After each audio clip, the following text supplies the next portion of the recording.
நம்ம செய்கிற சின்ன உதவி கூட நம்மளுக்கு பின்னாடி எப்படி உதவி பண்ணுதுன்னு பாருங்கள். சின்னதாக ஒரு பெட்டி கடை நடத்திட்டு வந்திருக்காங்க ஒரு 50 வயசில் ஒரு அம்மா. அந்த பெட்டி கடை வழியாக தான் ஹைஸ்கூல் போகிற பொண்ணுங்கள்லாம் சைக்கிளில் போவாங்களாம். அப்படி போகும்போது இந்த அம்மா கடை வச்சிருக்கிற இடம் தாழ்வான பகுதிங்கிறதுனால அடிக்கடி பொண்ணுங்க சைக்கிளை போட்டு கீழே விழுவாங்களாம். கீழே விழுகும் போதெல்லாம் டிஃபன் பாக்ஸ் ஓப்பன் ஆகிட்டு சாப்பாடு கீழே கொட்டிருமாமா.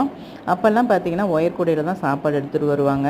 இந்த மாதிரி அடிக்கடி கீழே பொண்ணுங்க விழும்போதெல்லாம் இந்த அம்மா தான் காசு கொடுத்து டிஃபன் வாங்கிட்டு போக சொல்லியிருக்காங்க. அந்த பொண்ணுங்க திரும்ப வீட்டுக்கு போயிட்டு வரணுன்னா லேட் ஆகுங்கிறதுனால இந்த அம்மாவே உதவி பண்ணியிருக்காங்க. இந்த அம்மாவுக்கு வயசானதுக்கப்புறம் கடையை மூடிட்டாங்க. இந்த அம்மா ஒரு நாள் ரோட்டில் நடந்து போயிட்டு இருக்கும்போது பைக்காரவங்க மேலேயே விட்டு சின்னதாக ஆக்சிடெண்ட் ஆயிடுச்சு.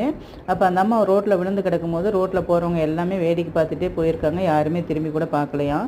இந்த பொண்ணு மட்டும் வண்டியை நிறுத்திட்டு இந்த அம்மா நம்மளுக்கு சாப்பாடு வாங்கி கொடுத்த அம்மா வச்சு அப்படின்னு சொல்லிட்டு அந்த பொண்ணு படிப்பு முடிச்சுட்டு வேலைக்கும் போயிட்டா. இருந்தாலும் அந்த அம்மா முகத்தை அடையாளம் கண்டுபிடிச்சி ஆட்டோவில் ஏற்றிட்டு போயிட்டு ட்ரீட்மெண்ட்டும் பார்த்துட்டு வீட்டில் கொண்டு போய் விட்டுருக்கா. நம்ம செய்கிற சின்ன